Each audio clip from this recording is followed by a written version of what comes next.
Let's talk about 3D topology.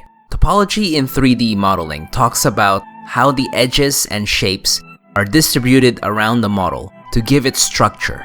You could have two very similar 3D objects, but they can have vastly different topologies. By the way, if this is the first video you're watching on my channel, hi, my name's Jeff, and these are my animation notes. I make these production videos here and there, so if you like what you're watching, consider subscribing, yeah? Thank you.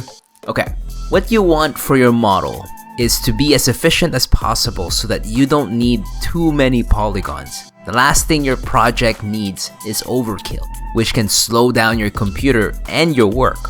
This also deals with the terms low poly or high poly. Usually anything above 500,000 is considered high poly, which can go in the millions. Low poly can be at just 10 to 50,000, let's say. If you're making games, you have to lower those polygons as best as you can. With videos though, it's not too much of an issue, but it's still good to be efficient, be honest. Especially with deformations. When your character moves, make sure you have proper topology, so that when the limbs bend, you don't lose mass on your body. I'll link a website with more references for this. I hope this helps you out, man.